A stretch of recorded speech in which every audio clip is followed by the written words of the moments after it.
So the fascination with the exotic continued into all sorts of themes. Some of them themes that were commonplace in France at the time, but put with a little exotic touch to them. And one of them is the magician. There were so many magicians that were created in different modes. There were monkey magicians, there were large papier-mâché magicians, and then there was this wonderful example that was created with a portrait bisque face, a very, very beautiful, high-quality face, indicating that it was considered to be a very, very fine piece. Now, what he's doing, the magician, wearing his wonderful silk costume, and I'll turn it around in a moment so you can see, is standing before the velvet-covered table, and he alternately lifts the silver cones that he has in his hand, and you guess what is going to appear. It can be one of several choices, so let's just watch and see what comes up. A dice, a red dice, was under that one. And now what will come up again? Which one will he lift? We are left to wonder that. And now this is coming up, and it looks like, well, I tried to figure out what this was when I cataloged it. It sort of looks like a bagel with something in the middle. It's a little carved bone object. And the other one lifted, and there was nothing underneath. Now, you have to imagine simpler times. I mean, today, kids are used to playing with things, bang, bang, boom, boom, and it's all, they want fast action and lots of frenzied activity. These were quieter times.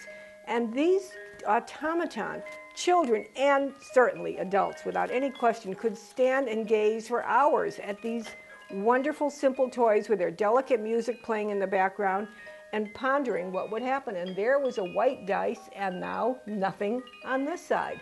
So this would go on and on. We have, I'm going to turn this around because I'd like you to be able to see his wonderful costume all the way around. And maybe you're able to get more details of the beautiful portrait face with the paperweight eyes. And he is so seriously pondering what will be under each of those cones as they're slowly lifted. Although he's dressed in the original costume, in the French Marquis costume of the late 1700s, you can see from the symbols at the front of the table and from his Turkish-style hat that he was designed to be more of an Eastern mystical, telling your fortune or guessing what omens would occur. The fascination with the Eastern cultures continued not only with the very intricate automaton, but also with the very beautiful decorative automaton, as is this example of the Chinese tea server. What is interesting about this piece, aside from its motion and beautiful original costuming, is her face. The face was designed particularly for this automaton. It was not a generic bebe face, but one indeed that was commissioned and sculpted for the automaton, and it is absolutely an exquisite, exquisite face. I'm hoping you're able to see a lot of the details of it up close to really appreciate that beautiful amber painted complexion. And she is definitely a lady, not a child, with a slender body. She elegantly holds. What I always thought was interesting was a wooden tray, tea tray, which is from the Erzberg section of Germany, where they were obviously commissioned for use with these automaton. She holds a tray of tea in her hand and the teapot in the other and pours, and we're just hoping she's one of these really talented waiters because she's aiming high over the cup. And then she's going to lift the pot up, and she's going to extend the tray and offer a cup of tea to the people that she is serving. Very beautiful piece and very popular, although quite rare to find today.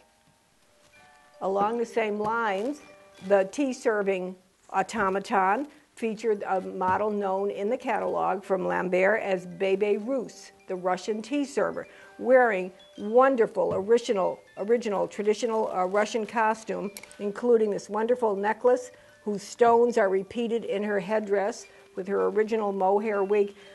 Great fascination with Russia at this time, at the end of the 19th century.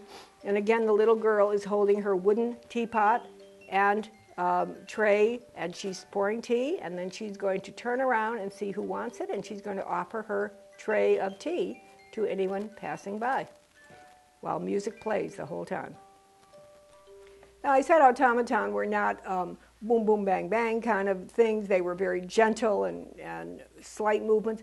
But yes, they also did reflect a lot of the fascinating Parisian fascination with theatrics and traveling troupes and performances that were going on. And so here we have two examples of this type of thing. And watch this wonderful lady. Again, a simple toy, but music plays, she beats the cymbal, and she beats the drum, and she turns her head from side to side, and you're to imagine her going down the street during one of the Parisian festival times, because she's obviously dressed in wonderful theatrical costume, making her self-known with a wonderful movement.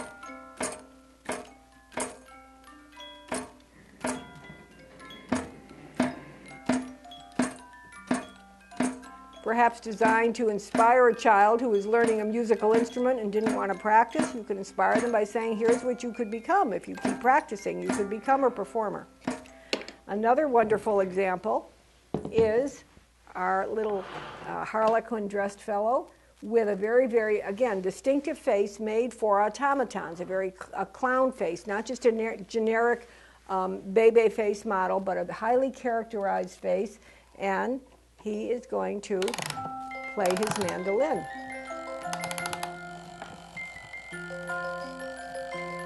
And we all know that song.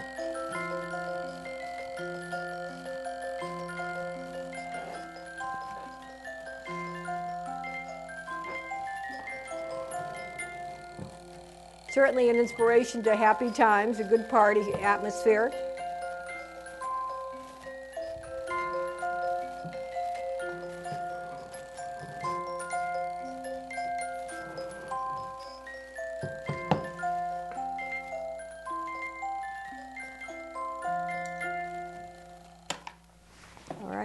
And automaton also reflected society trends.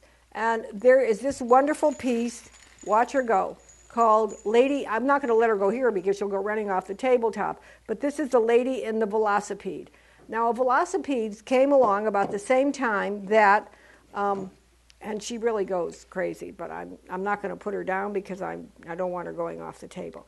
But velocipedes became kind of a popular trend about the beginning of the 1880s when bicycles came into being. But this was a more ladylike way to be in a three-wheeled vehicle. They were actually motorized, and there was a whole article about them written in 1881 in Scientific American talking about this new mechanized vehicle, the velocipede. We even have a little headlight on the front. She has her version of the horn, which is a bell in her hand to ring, I'm coming through, and she holds her steering wheel, and she rolls along, and her wheels turn frantically back and forth, and I'm just doing it manually now to show you so I won't wind it up again and risk collision, since I'm not sure she paid her insurance. And there she's going. When the wheels go, she's going along and merrily turning her head side to side and ringing her bell and crazily running down the street. This was a wonderful, wonderful toy, kind of a cross between mechanical toy and automaton, but so much fun and absolutely delightful. A very fashionable lady, too, I might call. Look at her hat.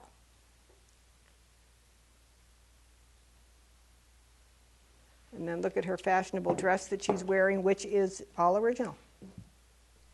Now, we started this program with a talk about the costumed monkeys and how popular they became. In actuality, in France, as time went on, there was a whole series of automaton or mechanical toys that were produced in which various animals, from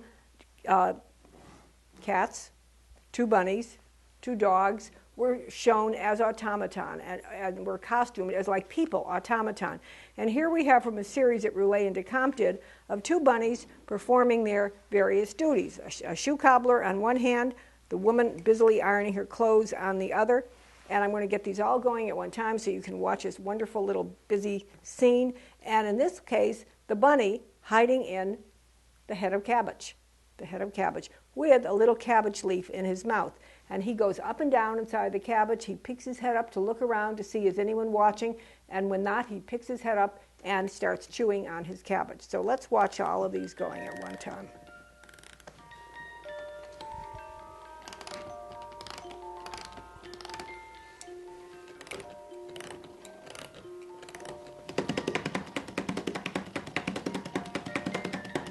I want that pair of boots because those heels are well hammered on. Mama, on the other hand, takes good care of the clothes, gently ironing them over and over. And watch the bunny. Head goes down in, ears go back. He waits, he waits. Someone's passing by, he doesn't want to be seen. Then he turns his head slightly, pops up, and brings his head up and starts chewing on the little leafy cabbage that he has stolen.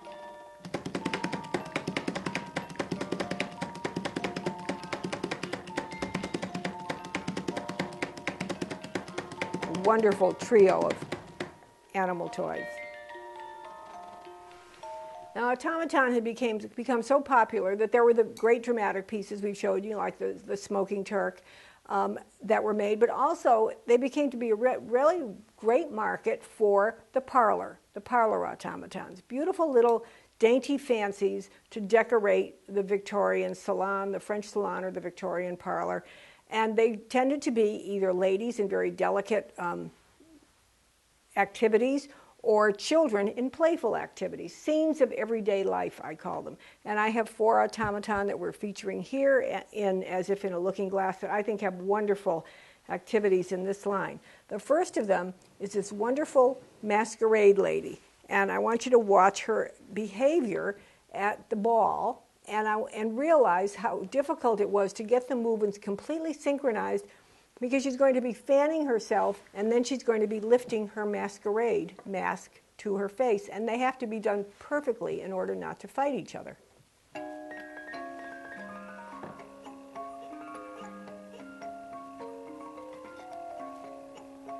Fanning herself, looking around,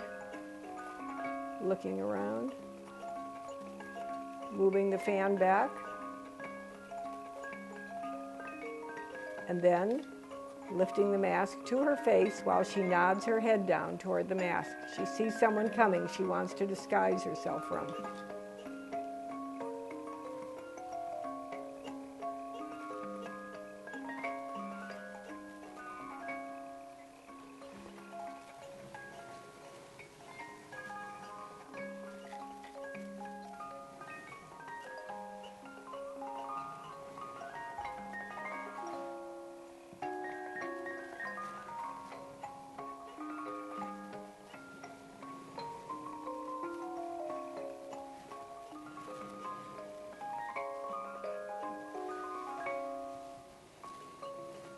I love this mask. I think it is so beautiful with the ormolu trim on it and the wonderful decorative handle and the great antic smile on the face, which really contrasts with her very feminine, beautiful bisque face with paperweight eyes. Sometimes the automaton or the mechanical toys, musical toys that are the simplest are really the most appealing and charming, and this wonderful example in theatrical silk costume of the brown-eyed Bébé Jumeau, seated on a firmly stuffed velvet cushion, which really hides the automaton inside, holding a powder puff and holding a mirror, are the most appealing, beguiling actions. You could just watch them forever.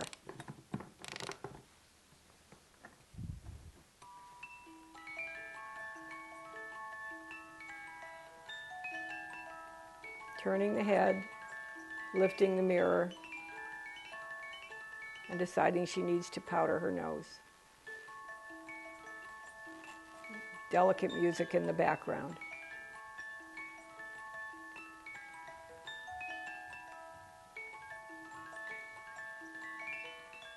I like to envision a Parisian boudoir and their beautiful perfume bottles and toiletries, and then sitting in one corner of the toilette table is this little fanciful companion for the lady of the boudoir. And then speaking of the boudoirs, a little later, toward the end of the 19th century, we start to find very dramatic and very fanciful pieces that are done by various makers. This one by Leopold Lambert, having their initials on the original key. And it's a beautiful little bisque-headed girl, and she's standing at her toilette table. And she, again, is going to powder her nose, look in the mirror, but this time a little more fancy because she has the entire toilet table with her perfume bottles, her bone opera glasses, and all. And here she goes.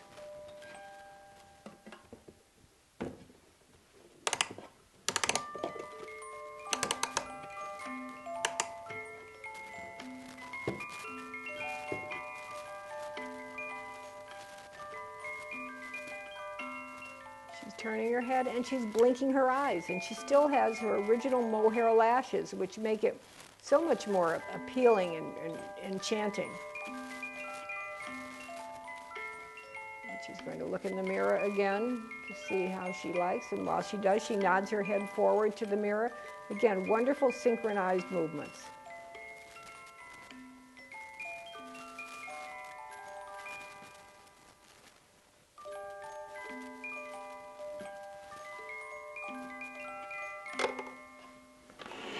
And finally, in the decorative pieces, we have this delightful automaton. This was a popular theme.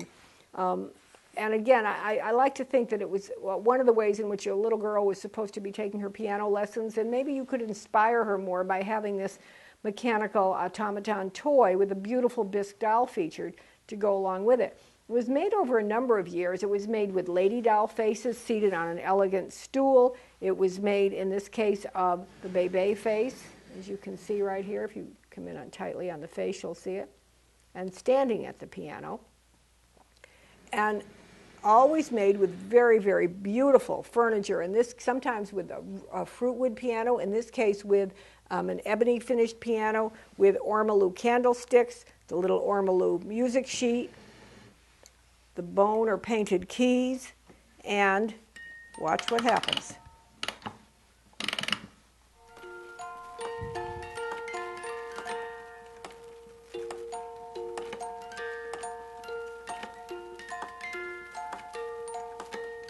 The music that's played is a wonderful selection for this automaton, because as her hands actually tap the keys, or when you hear the largest intonation of the music, which is wonderful. Beautiful paperweight eyes.